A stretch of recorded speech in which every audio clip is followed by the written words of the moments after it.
So hello guys, welcome back with a new video. My name is Archit. So today we're going to talk about the Harappan civilization, as you can see in your screen. This is the specialized course from the ICSC Council for the 9th class students. तो ICSC Council ने अपना reduce course introduce करवा दिया है, तो हमने video बना ली है. So let's get straight with the video guys. तो गाइस हरप्पन सिविलाइजेशन सुन के आपको ये पता चली गया होगा कि आज हम हिस्ट्री के बारे में पढ़ने वाले हैं. तो गाइस स्टार्ट करते हैं. What is history? हिस्ट्री होती क्या है? तो history is his story, the story of man and of course the women और the women kind. It deals with the event that have happened in the past. तो history tell us how man and women lived for age to age. उन्होंने अपने आप को century to century में कैसे develop किया है, किन किन चीज़ों को उन्होंने अडेप्ट किया है. उन्होंने कुछ स्पेसिफिक चीज़ें हैं जो कि बहुत ही ज़्यादा इम्पॉर्टेंट थी, उन्होंने उन चीज़ों को अडॉप्ट किया है, ह्यूमन बिहेवियर के लिए बहुत ज़्यादा इंपॉर्टेंट थी. वो है लैंग्वेजेस, स्किल्स, रिलीजन, क्लोथिंग. तो इन सब चीज़ों को उन्होंने अडेप्ट किया है. और गाइज ये आपके सामने एक इमेज है जिसमें आप देख सकते हैं कि उनकी जो पहले कंडीशन थी वो किस तरीके से वो रहते थे और आज हम किस तरीके से रहते हैं. गाइज होता है ना कि जब कुछ चीज़ें हमारे सामने होती हैं तो हम उस पर जल्दी से यकीन कर लेते हैं. सेम वैसे ही कुछ हिस्ट्री के साथ भी है. तो the past may be put under two words. First is prehistoric. It is a period in which we do not have any written evidence. Please ध्यान दीजिएगा, which we do not have any written evidence. In this we assumed कि कुछ ऐसा हुआ होगा. हम इसमें क्या करते हैं, सोचते हैं कि हाँ कुछ ऐसा हुआ होगा. ठीक है. जो सेकेंड थिंग हमारे पास है वो है historic. We classify this period by written documents which are available. तो क्या है, हमारे पास कुछ ऐसे रिटन डॉक्यूमेंट्स हैं, कुछ ऐसी पेंटिंग्स हैं जिसकी वजह से हम ये चीज़ें मानते हैं कि हाँ ऐसी चीज़ें पहले के टाइम पे या एंशंट टाइम पे ऐसी चीज़ें हमारे पास प्रेजेंट होंगी या उनके पास प्रेजेंट होगी जो अभी हमारे पास प्रेजेंट है. So guys this is a small introduction of history, जो कि आपको बताना बहुत ज़रूरी था हिस्ट्री के बारे में. तो अब हम अपने अगले टॉपिक की तरफ बढ़ेंगे जो कि है sources of reconstruction of the Harappan civilization. तो with the discovery of the Harappan civilization a new chapter was added to the history of India. तो क्या था कि एक नया चैप्टर जो ऐड हुआ था किसकी हिस्ट्री में, इंडिया की हिस्ट्री में. तो which relates the Harappan civilization, जो किससे रिलेट करता था, हरप्पन सिविलाइजेशन से ये चैप्टर रिलेट करता था. So while the reconstruction of the Harappan civilization, we get to know about the two towns.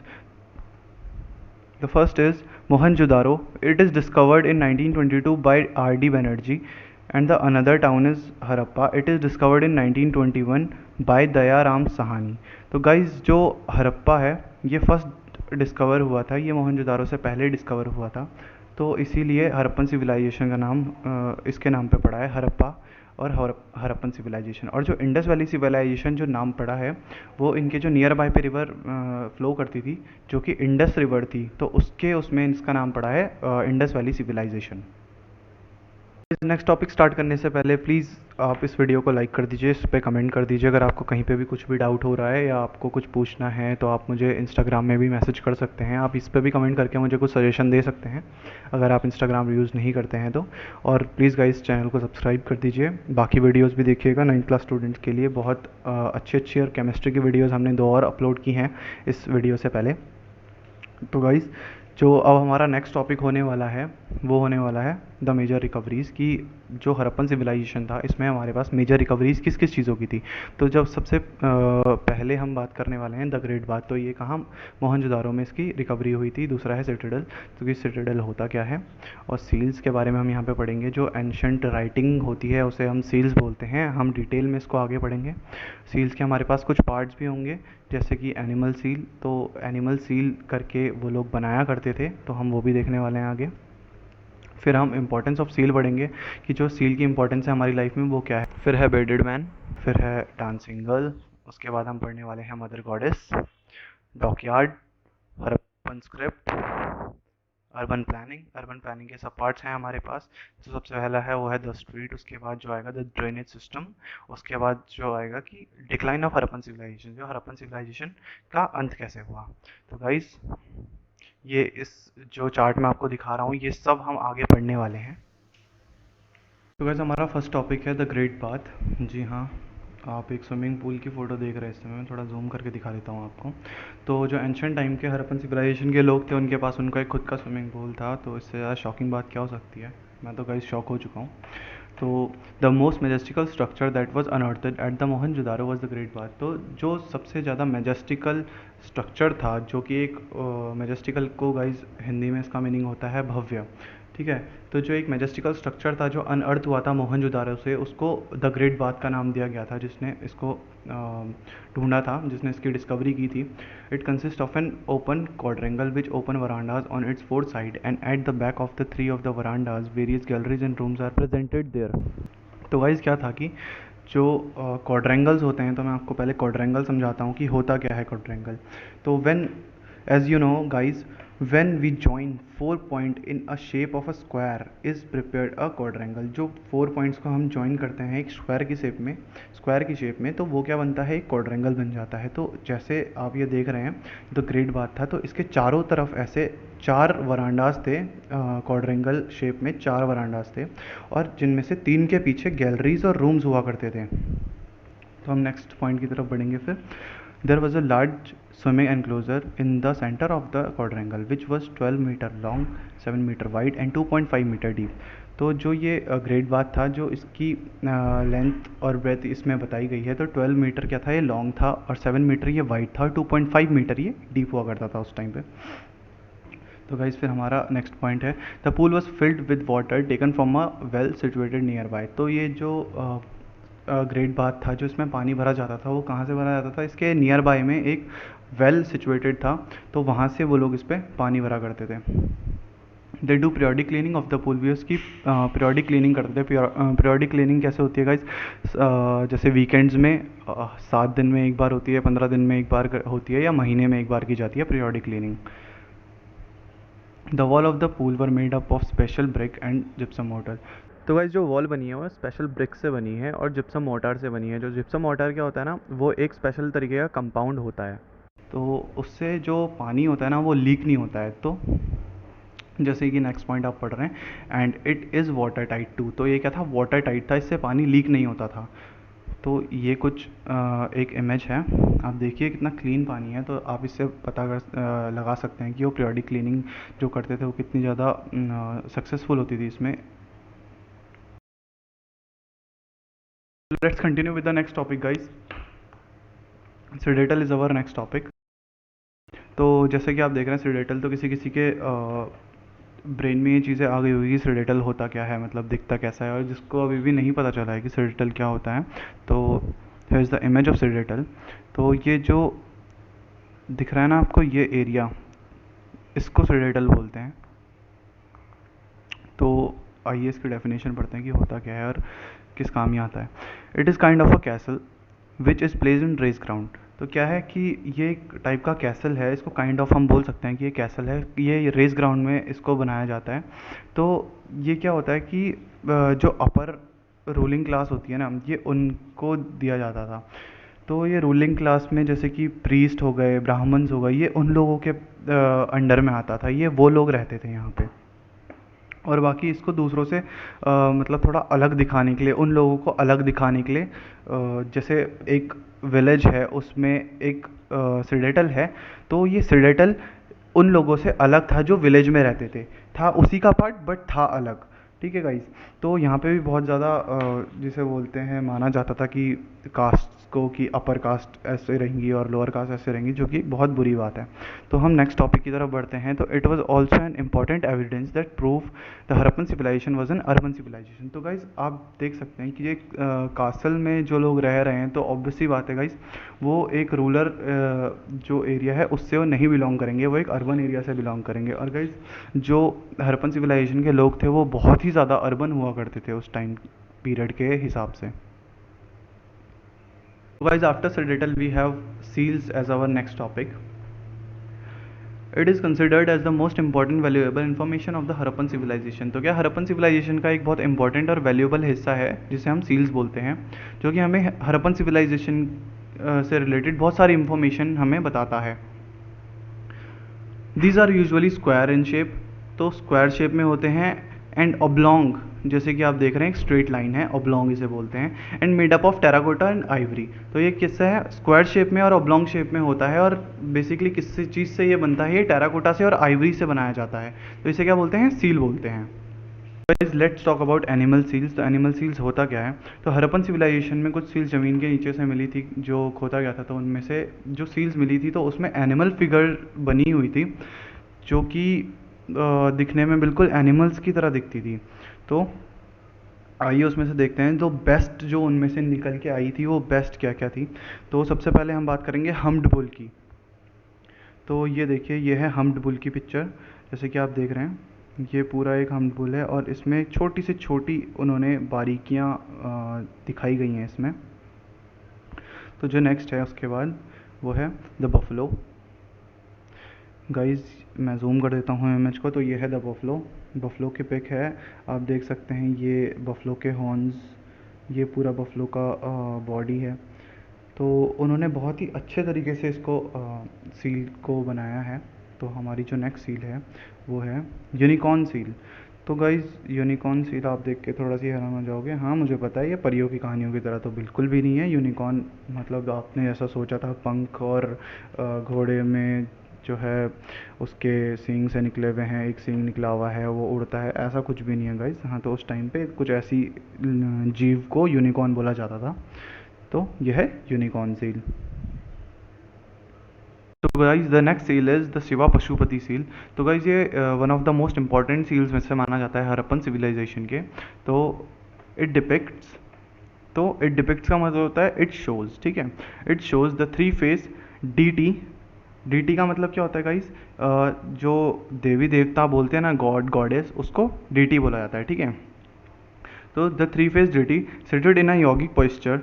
तो वो क्या है, एक यौगिक पॉइस्चर में, मैं आपको इमेज भी दिखाता हूँ। तो ये है, वो एक यौगिक पॉइस्चर में बैठे हुए हैं, जैसे कि आप देख रहे हैं ये वो एक यौगिक पॉइस्चर में बैठे हुए हैं, ठीक है।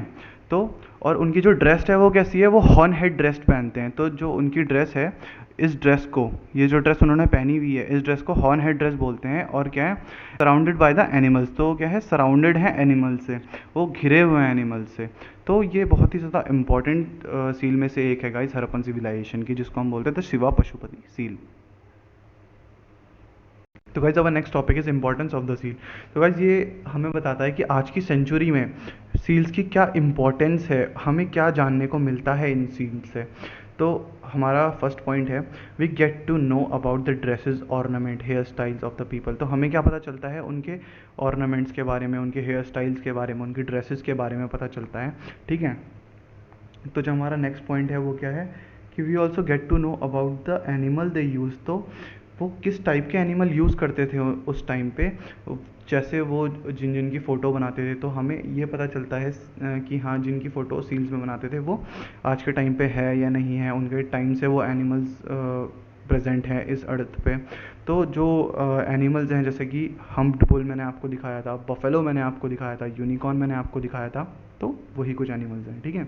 नेक्स्ट पॉइंट क्या है, they throw light on the religious faith and believes of the people. तो वो क्या करते हैं कि जो उनके टाइम पे रिलीजियस हुआ करता था, तो रिलीजियस पे उस टाइम पे भी यकीन करते थे, जैसे आज हम लोग रिलीजन पे यकीन करते हैं कि हाँ इसका ये रिलीजन है, इसका ये रिलीजन है।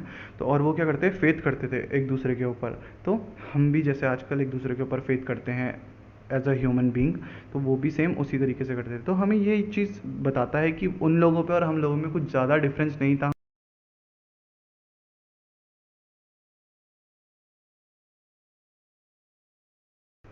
तो the reveal the remarkable skills of the artist. तो क्या था, अब आप खुद सोच के देखिए, जो उस टाइम की इमेज थी वो आज के टाइम पे करोड़ों में, अरबों में बिक रही है। और कुछ तो ऐसी हैं जो मतलब गवर्नमेंट ने ही बैन लगा दिया कि नहीं बिकेंगे, इनको म्यूज़ियम में रखो, वो इतनी इम्पॉर्टेंट है। तो आप सोच सकते हैं कि उस टाइम के जो आर्टिस्ट रहे होंगे वो कितने ही ज़्यादा उनके पास स्किल्स रही होगी, जो कि आज के टाइम पे वो जो पेंटिंग्स है वो या तो बैन हो चुकी हैं, तो बिक रही हैं तो इतनी हाई लेवल पे बिक रही हैं कि उनको आपके हमारे जैसे लोगों के बस का नहीं है खरीदना। So guys, our next topic is bearded man. As you can see in the screen, when we're going to see the image, this image will directly indicates about the skill of the Harappa and Mohenjo-daro peoples. तो guys जब आप ये image देखेंगे ना, तो आपके दिमाग में सबसे पहली जो बात आएगी वो होगी कि वो कितने स्किल्ड लेबर्स थे जो ये चीज़ें बनाया करते थे उस टाइम पे। पहले आप इमेज देखिए, ये इमेज है।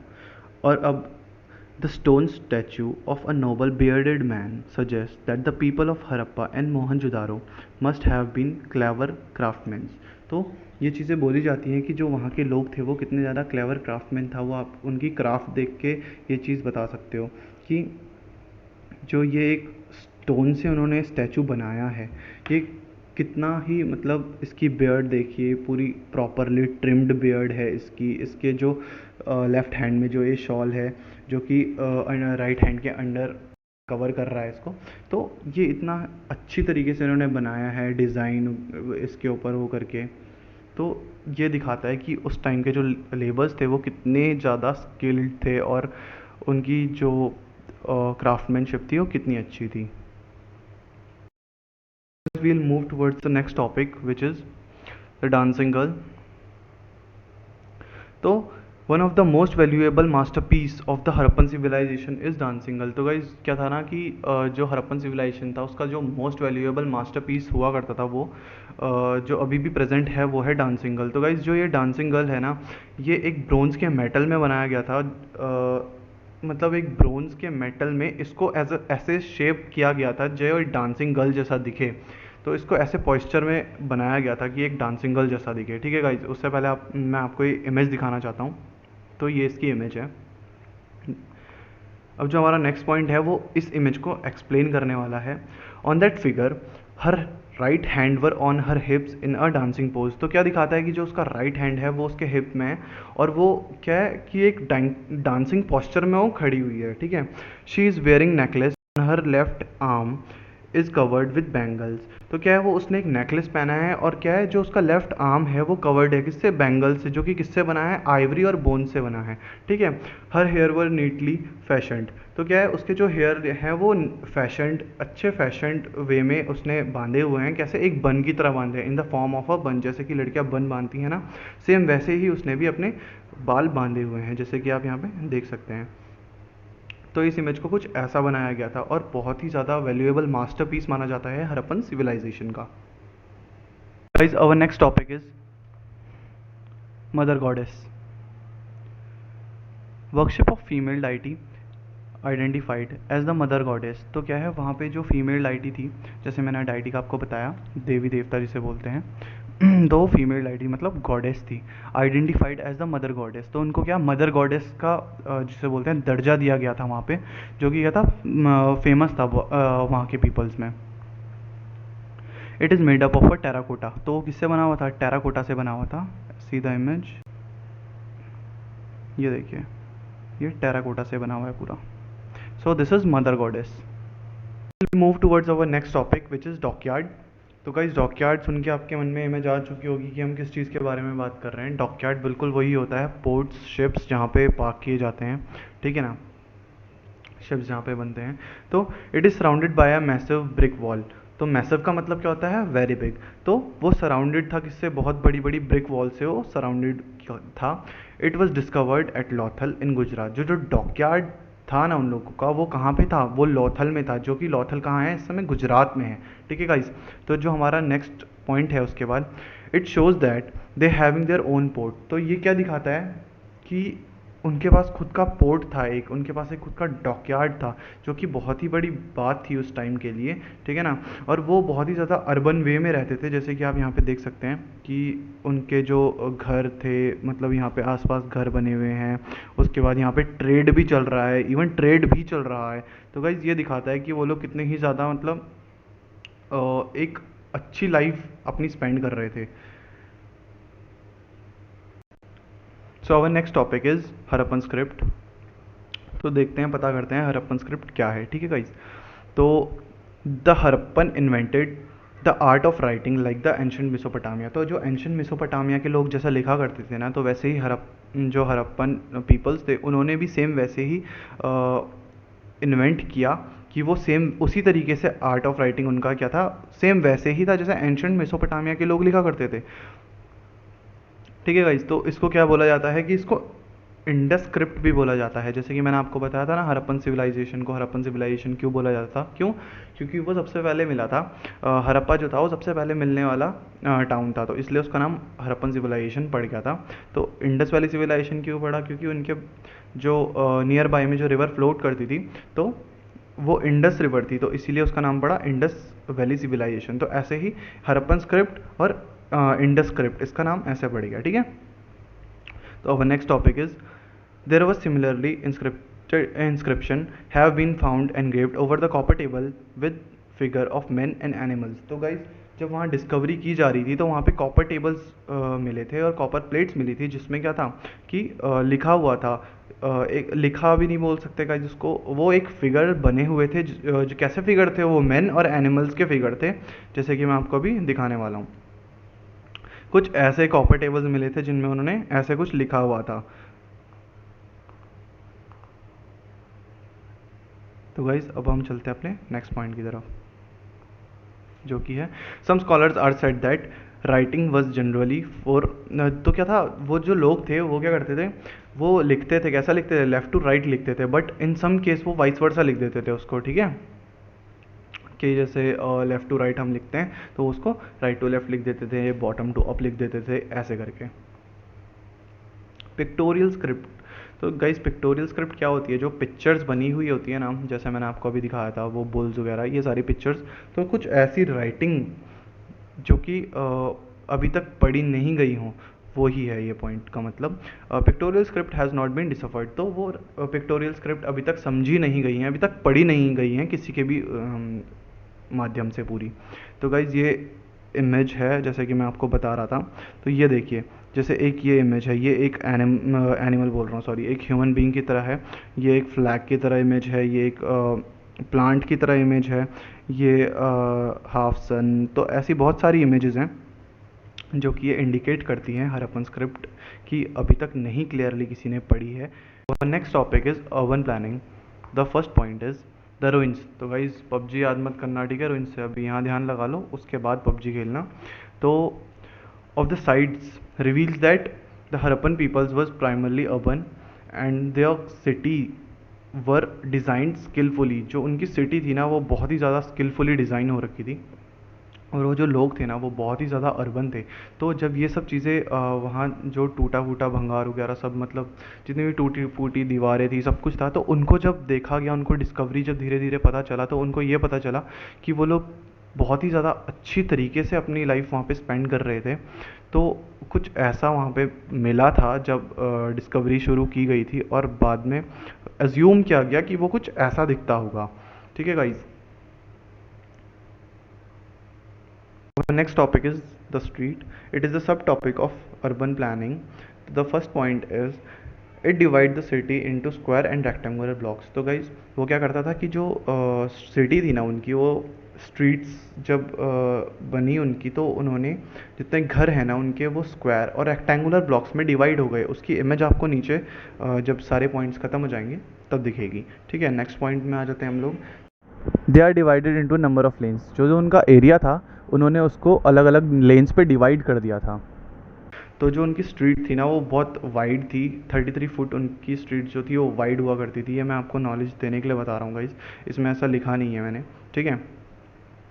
और वो क्या करती थी, एक स्ट्रेट लाइन इंटरसेक्ट करती थी, बाकी सारी रोडों को इंटरसेक्ट करती थी 90 डिग्री के एंगल में, ठीक है। अगर आपकी मैथ्स अच्छी है तो आप समझ जाएंगे कि वो इंटरसेक्ट करती थी बाकी रोडों को 90 डिग्री के एंगल में। नेक्स्ट पॉइंट, तो सॉरी नेक्स्ट पिक्चर। तो ये मैं आपको बता रहा था जो फर्स्ट पॉइंट की जो ये पिक्चर है, तो जैसे आप देख रहे हैं कितने अच्छे वे में इसको दिखाया हुआ गया है कि रोड्स को ऐसे ऐसे ऐसे करके बनाया है उन्होंने। तो ये मैं बताने की कोशिश कर रहा था आपको। तो ये है the street. Our next point is fire burn bricks were used for paving the streets. तो क्या था, जो फायर, जो लाल ईंटें होती है ना, तो फायर बर्न ब्रिक्स बोलते हैं उन्हें, तो वो यूज़ करते थे वो क्या करने के लिए, सड़क बनाने के लिए। तो नेक्स्ट पॉइंट है, जो स्ट्रीट्स के कॉर्नर होते थे ना वो बहुत ही ज़्यादा राउंड ऑफ हुआ करते थे। क्यों? क्योंकि उनकी जो हैवी कार्ट्स थी उनको टर्न करने के लिए उनको कॉर्नर्स जो बहुत ज़्यादा मतलब राउंड ऑफ चाहिए होते थे, तो इसलिए वो कॉर्नर्स बहुत ज़्यादा राउंड ऑफ बनाते थे। तो फ्यूचर प्लानिंग करके भी चलते थे, हमें इस पॉइंट से ये पता चलता है। तो encroach is not allowed in the street. तो क्या था, जो अवैध रूप से कब्ज़ा कर लेते हैं ना, अतिक्रमण जिसे बोला जाता है, तो वो वहाँ पे अलाउड नहीं था।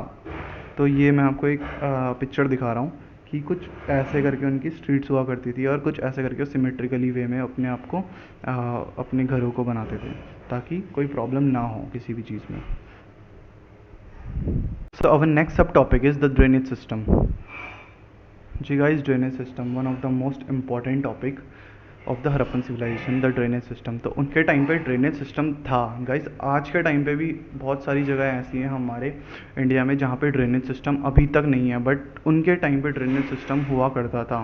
तो गाइस इससे पता चलता है कि वो बहुत ही ज़्यादा अच्छी सोच और लाइक जैसे मोदी जी का नारा है ना स्वच्छ भारत, तो वो वैसा ही कुछ सोचते थे उस टाइम पे.